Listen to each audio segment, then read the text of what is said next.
ഇപ്പൊ ഡിവോഴ്സ് ആയി എന്നുള്ളത് ഞാൻ തന്നെ ഒന്ന് എന്താ പറയാ എന്റെ ഫ്രണ്ട്സൊക്കെ വിളിച്ചു, കല്ലു ഇങ്ങനെ സായിച്ചനും എന്റെ ഫ്രണ്ട്സും സായിച്ചനും ബിന്ദമ്മാന്നാ വിളിക്കുക, സായിച്ചനും ബിന്ദമ്മയും ഡിവോഴ്സ് ആയി എന്നൊക്കെ പറഞ്ഞു. ഞാന് ഡിവോഴ്സ് ഞാൻ അറിഞ്ഞു. അപ്പത്തേക്ക് കുറച്ച് എന്റെ ക്ലോസ് ഫ്രണ്ട്സ് വിളിച്ചു പറയും, എടി നമ്മുടെ സായിച്ചും ബിന്ദമ്മ ഡിവോഴ്സ് ആയി എന്ന് പറഞ്ഞല്ലോ, നീ പോയി പറയാന്നൊക്കെ. ഞാൻ പോയി പറഞ്ഞപ്പോഴത്തേക്ക് ഒരവിടെ ടി വി കാണുന്നുണ്ട്. ഞാൻ പറഞ്ഞു കേസ് നിങ്ങള് ഡിവോഴ്സ് ആയി കേട്ടോ, നിങ്ങൾ പെട്ടെന്ന് മാറിയെന്നൊക്കെ. ഓക്കെ, അതങ്ങനെയായിരുന്നു ആ കഥ. അവരുടെ സൈഡ് കേട്ടു, നീ സൈഡ് കേൾക്കണം എന്നുണ്ടായിരുന്നു. അങ്ങനെ തന്നെ. അതുപോലെ വേറെ എന്തൊക്കെയായിരുന്നു ഇതുപോലെ കേട്ടിട്ടുള്ളത്? ബിന്ദു പണിക്കരുടെ മകൾ വിവാഹിതയാവാൻ പോകുന്നു, അങ്ങനെയൊക്കെ കുറെ ഉണ്ട്. അതും ഏറ്റവും കഷ്ടം എന്ന് പറയുന്നത് എന്റെ അമ്മയുടെ ചേട്ടന്റെ മോനാ. ഞങ്ങള് രണ്ടുപേരും വിഷുവിനൊരു ഫോട്ടോഷൂട്ട് ചെയ്തു. അവൻ എന്നെക്കാളും കുറച്ച് ഹൈറ്റ് ഉണ്ട്, എന്റെ യങ് ബ്രദർ ആണ്.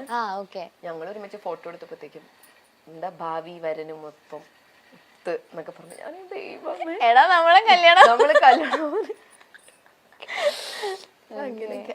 വേറെന്നോ അത് എനിക്ക് ആക്ച്വലി പറയണമെന്നുണ്ടായിരുന്നു. ഞാൻ യു കെ പോയപ്പോ 4.5 കോടി മുടക്കി ബിന്ദു പണിക്കരുടെയും സൈക്കിൾ. 4.5 കോടിക്ക് ഏത് കോഴ്സാന്ന് പറഞ്ഞാൽ കൊള്ളായിരുന്നു.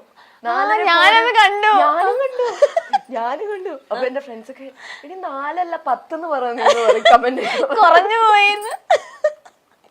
എനിക്ക് അറിയില്ല ഏത് കോഴ്സാണെന്ന് ആലോചിക്കും. 4.5 കോടി മുടക്കി കോഴ്സ് പഠിക്കാൻ. അവിടെ മനുഷ്യനിങ്ങനെ ജീവിച്ചിരിക്ക, അവിടെ വേറെ പണി ചെയ്ത മനുഷ്യനവിടെ ജീവിച്ചോണ്ടിരിക്കണേ സൈഡായിട്ട്. അതൊക്കെ ക്രേസിയാണ്. അങ്ങനെ ഓരോ കാര്യങ്ങള്. പക്ഷെ ഇപ്പൊ അതൊക്കെ ശീലായി. ഇപ്പൊ ഓർക്കുമ്പോ ചിരി വരണ്ടല്ലേ. യു കെ പോയാലും വെറുതെ വിടില്ലല്ലോ ഒന്ന്. 4.5 കോടി ഞാൻ ഇപ്പോഴും ആലോചിക്കും, ഏതായിരിക്കും അങ്ങനെ കോഴ്സ് ഒക്കെ ഉണ്ടോ ഇത്രയും കോടിയൊക്കെ മുടക്കി. ഒരു ഇപ്പൊ എനിക്ക് തോന്നുന്നു ഭയങ്കര ഒരു സ്റ്റാർ കിഡ് ആണെങ്കിൽ പോലും അതിന് ഭയങ്കര ഒരു വാല്യൂ കൊടുത്തിട്ടോ. ഇപ്പൊ ചില ആളുകൾ നമ്മൾ അത് യൂട്ടിലൈസ് ചെയ്യാൻ നോക്കും, നല്ല രീതിയിൽ യൂട്ടിലൈസ് ചെയ്യാൻ നോക്കുന്ന ആളുകളുണ്ട്. പക്ഷെ കല്യാണിയുടെ ഇതിൽ തന്നെ നിന്ന് ചെയ്യാനായിട്ട് ശ്രമിച്ചു പോകുന്ന ഒരാളായിട്ട് എനിക്ക് തോന്നിയിട്ടുണ്ട്. അങ്ങനെ തന്നെയല്ലേ? സത്യം പറയുകയാണെങ്കിൽ അങ്ങനെ ആലോചിച്ചിട്ടില്ല. ഇപ്പൊ അമ്മയുടെ അച്ഛനെയും പോലെ അല്ല, എനിക്ക് എന്റേതായ ഒരു ഇത് വേണമെന്ന് ഞാൻ ചിന്തിച്ചിട്ടില്ല. എന്തൊക്കെ ഡാൻസ് ചെയ്തു ഇതെന്ന് പറഞ്ഞാലും എനിക്ക് ഇഷ്ടവും സായികുമാറിന്റെ ബിന്ദു പണിക്കറിന്റെ മകളെന്ന് കേൾക്കാൻ തന്നെയാണ്. എനിക്ക് അതിലൊരു ഇതുമില്ല. പിന്നെ അതിന്റെ കൂടെ ഡാൻസും ഇതും വന്നു, ഹാപ്പി. അങ്ങനെ അവർക്കും ഇതാക്കാൻ പറ്റുന്നുണ്ടല്ലോ. ലൈക്ക് എന്താ പറയാ, ഞാൻ കഴിഞ്ഞ ദിവസം എയർപോർട്ടിൽ എന്തോ നിക്കാൻ തോന്നുന്നു. എന്നെ അവര് വിസിറ്റ് ചെയ്തിട്ട് തിരിച്ചു പോയാൻ കണ്ട.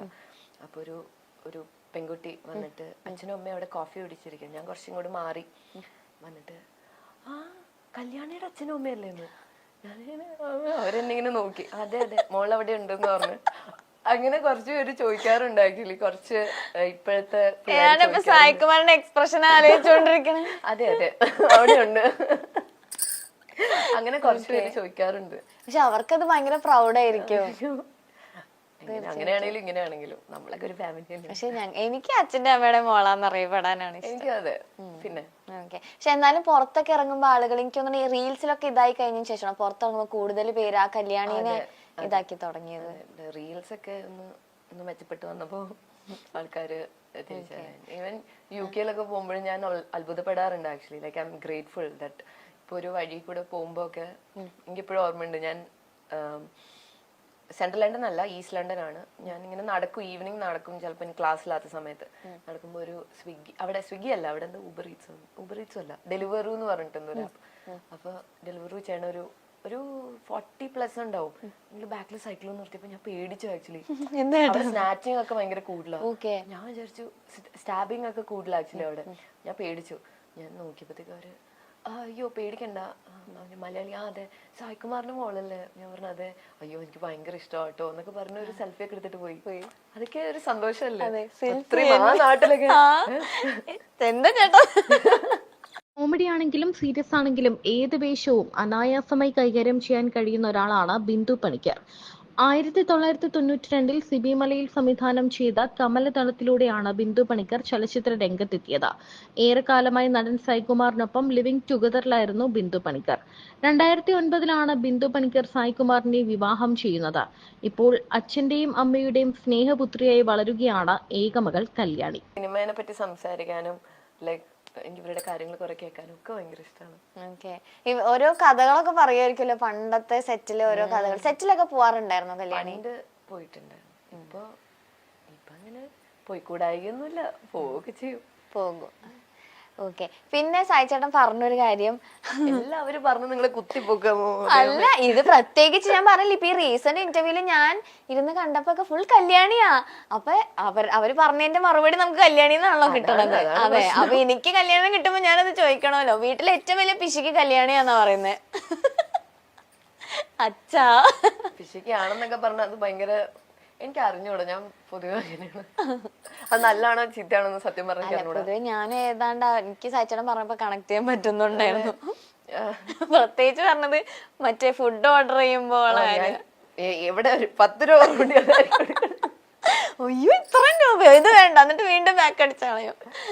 അത് അച്ഛൻ്റെ അമ്മയുടെയും അച്ഛനമ്മയുടെയും പൈസ ആണെങ്കിലും ഇപ്പൊ എന്റെ കയ്യിൽ നിന്നുള്ള പൈസ ആണെങ്കിലും എല്ലാം നമുക്ക് എന്റെ കയ്യിൽ നിന്നുള്ള പൈസ എന്ന് പറഞ്ഞാൽ കുറച്ചുകൂടി പിശുക്ക് കൂടുമല്ലോ. അതെ, നമ്മളുടെ ആണല്ലോ, നമ്മളുടെ അധ്വാനാണത്. 10 രൂപ. അതെ, ഓവർ പിശുക്കൊന്നും ഇല്ല കേട്ടോ. എനിക്ക് വേറൊരാൾക്ക് എനിക്ക് ഇഷ്ടമുള്ളവർക്ക് മേടിച്ചു കൊടുക്കാനോ അല്ലെങ്കിൽ ഇഷ്ടമുള്ളവർക്ക് ചെയ്തു കൊടുക്കാനൊന്നും എനിക്ക് അല്ല. ഇത് ലൈക്ക് പിശുക്ക് മീൻസ് അങ്ങനെ ആയിരിക്കില്ല അവര് ഉദ്ദേശിച്ചത്. നമ്മൾ ഈ സേവ് ചെയ്ത് വെക്കുന്ന ഒരു സ്വഭാവം ഉണ്ടാവില്ല. എനിക്കും ഉണ്ടാ സ്വഭാവം. എന്റേതായ എന്തെങ്കിലും മേടിക്കാൻ ഒരിച്ചിരി മേടിച്ചെന്ന സന്തോഷം. ഓ തന്നോളൂ. ഓക്കെ. വീട്ടില് അച്ഛൻ അമ്മ ഈ ഒരു ഫീൽഡിൽ നിൽക്കുമ്പോഴേക്കും വരുന്ന ലൈക്ക് കോമൺ ആയിട്ട് വരുന്ന കുറെ ഗസ്റ്റ് ഒക്കെ ഉണ്ടാവും. ലൈക്ക് ഇപ്പൊ നമ്മളുടെ സെലിബ്രിറ്റീസ് ഒക്കെ ആയിക്കോട്ടെ, എപ്പോഴും വീട്ടിലേക്ക് വരുന്ന ഒരു ഗസ്റ്റ് ആയിരുന്നു കല്യാണി ചെറുതിലേ തൊട്ട് കാണുന്നത്. അങ്ങനെ സെലിബ്രിറ്റീസ് ഇവര് എന്ന് പറഞ്ഞാ ഞാൻ എപ്പോഴും പറയും നിങ്ങൾ എന്ത് സെലിബ്രിറ്റീസ് ആണെന്ന് ഞാൻ ചോദിക്കാറുണ്ട്. ഇവരെ ഒരു ഷൂട്ട് ലൊക്കേഷനിൽ പോയി ഒരു പരിപാടിക്ക് പോവാ, എല്ലാരോടും സംസാരിച്ചു, എല്ലാരോടും നല്ല, എന്നിട്ട് അങ്ങനെ അങ്ങ് വരും. നിങ്ങക്ക് കുറച്ചൊരു സ്പെൻഡ് ഒക്കെ ചെയ്ത് കുറച്ച് അവര് പോവാ, എല്ലാത്തിലും കൂടുക, തിരിച്ചു വരും. കോണ്ടാക്ട്സും അതെ അങ്ങനെയാണ്. ഞാൻ അങ്ങനെ ആരെയും അങ്ങനെ എല്ലാരെയും കണ്ടിട്ടുണ്ട്. ഓരോരുത്തരുടെ സ്ക്രിപ്റ്റ് പറയാനൊക്കെ വന്നിട്ടുണ്ട്. അതല്ലാണ്ട് ഒന്നിൽ കൂടുതൽ വന്ന ഒരാള് പറയാൻ എനിക്ക് അറിയില്ല. അല്ല ലൈക്ക് എപ്പോഴെങ്കിലും അവരുടെ രണ്ടുപേരുടെ ഒരു കോമൺ ഫ്രണ്ട് ആയിട്ട് എപ്പോഴും ഒരാൾ, ഇപ്പൊ അച്ഛനും ആണെങ്കിലും അല്ലെങ്കിൽ അമ്മയ്ക്കാണെങ്കിലും അങ്ങനെ ഉണ്ടാവും. ഞാൻ കോളിൽ ഏറ്റവും കൂടുതൽ കണ്ടത് ഇന്നസെന്റ് അങ്കിളാണ്. എല്ലാ കാര്യത്തിലും എന്തുണ്ടെങ്കിലും വിളിച്ചു പറയേ, അതൊക്കെ ഞാൻ എപ്പോഴും കേട്ടിട്ടുള്ള ഒരു ശബ്ദം അദ്ദേഹത്തിന്റെയാണ്. ഇന്നസെന്റ് അങ്കിളുടെ കോളിൽ എപ്പോഴും ഞാൻ ചില സമയത്ത് വിളിക്കുമ്പോ ഒക്കെ സ്പീക്കർ ഇട്ട് ഞാനും കേൾക്കാറുണ്ട്. ഭയങ്കര രസമാണ്. നമ്മളെ ഭയങ്കരമായിട്ടും മോട്ടിവേറ്റ് ചെയ്യുന്ന ഒരു ടോക്കായിരുന്നു. അതില് കല്യാണിക്കേട്ടൻ നല്ല പണി വെക്കുന്നുണ്ട് രണ്ടുപേരും കൂടെ. എന്റെ പേര് മാത്രമേ നിങ്ങൾ എന്തിനാണ് എന്റെ പേര് എടുത്തിട്ട് ചോദിക്കുന്ന ചോദ്യം അതേ ഉള്ളൂ. അതെ, മൊത്തം കല്യാണി കല്യാണി കല്യാണി. ഓക്കെ, എനിക്ക് അറിഞ്ഞൂടെ എന്റെ ചേച്ചി. അല്ല പക്ഷെ അതൊക്കെ എന്നിട്ട് സായിച്ചനടക്ക് പറയുന്നുണ്ട്, ഈശ്വര ഇത് അറിഞ്ഞു കഴിഞ്ഞാൽ ഇവളെന്നെ കൊല്ലും, എന്നാലും കുഴപ്പമില്ല പറയാന്ന് പറഞ്ഞിട്ടാണ് ചേട്ടൻ അതിരുന്ന് പറഞ്ഞുകൊണ്ടിരിക്കണേ. എനിക്ക് തോന്നുന്നു അതിൽ ഏറ്റവും കൂടുതൽ പറഞ്ഞൊരു കാര്യം സിനിമയുടെ കാര്യമായിരുന്നു പറഞ്ഞത്. പക്ഷെ അതിനെക്കുറിച്ചൊരു ഡിസ്കഷൻ ഉണ്ടായിട്ടില്ല, ഇതുവരെ സംസാരിച്ചിട്ടില്ല, അങ്ങനെ ചോദിച്ചിട്ടേ ഇല്ല എന്ന് ചേട്ടൻ ഇങ്ങനെ പറയുന്നുണ്ടായിരുന്നു. ആ ഒരു ഫീൽഡിനോട് ഒരു ഇൻട്രസ്റ്റ് ഇല്ല എന്നല്ല, തീർച്ചയായിട്ടും എനിക്ക് ഇൻട്രസ്റ്റ് ഉണ്ട്. ലൈക് ഡാൻസും അതും ഈ ഒരു ആർട്ടിസ്റ്റിക് സംഭവങ്ങൾ എനിക്ക് ഭയങ്കര ഇഷ്ടമാണ്. പിന്നെ ഞാൻ പഠിക്കാൻ പോയി, അത് കഴിഞ്ഞു, ഇനി അറിയില്ല ഭാവിയിൽ ചിലപ്പോ നമ്മള്. പിന്നെ ലാലേട്ടന്റെ സ്ക്രിപ്റ്റ് ഒക്കെ വരണ്ടേ? അതെ, എന്റെ ദൈവമേ. അല്ലേ, അതെനിക്ക് കുറെ നാൾ മുന്നേ ഉള്ള ഒരെണ്ണത്തിൽ ഞാൻ കണ്ടിരുന്നു. ആരുടെ അഭിനയിക്കണം ചോദിച്ചപ്പോ ലാലേട്ടന്റെ പേര് ഇങ്ങനെ പറയുന്നുണ്ടായിരുന്നു. അതൊക്കെ ആർക്കാ ഒരു ആഗ്രഹം ഇല്ലാത്തത് ലാലേട്ടന്റെയും മമ്മൂക്കയുടെയും പൃഥ്വിരാജിന്റെയും കൂടെ ഒക്കെ അഭിനയിക്കും. അതെ. പിന്നെ സായിച്ചേട്ടൻ പറഞ്ഞത് എനിക്ക് തോന്നുന്നു ബിന്ദു ചേച്ചിയേക്കാൾ കൂടുതൽ കുറച്ചുകൂടെ കണക്ട് ആയിട്ടുള്ള സായിച്ചേട്ടൻ്റെ അടുത്താണല്ലേ. എവിടെ പോയാലും വിളിച്ച് പറയും എന്ന് പറഞ്ഞു. അച്ഛൻ ഇടക്ക് വാസുവണ്ണനാവുന്നോണ്ടാണോ അത് പേടിച്ചിട്ട് വിളിച്ചു പറയാണ്? അല്ല ഈ എന്താ പൊതുവെ കുറച്ചുകൂടി ശാന്തമായ കാര്യങ്ങൾ ഡീൽ ചെയ്യുന്ന അച്ഛനാണ്. അത് മാത്രം, അത് എവിടെ പോയാലും അങ്ങനെ വിളിക്കും.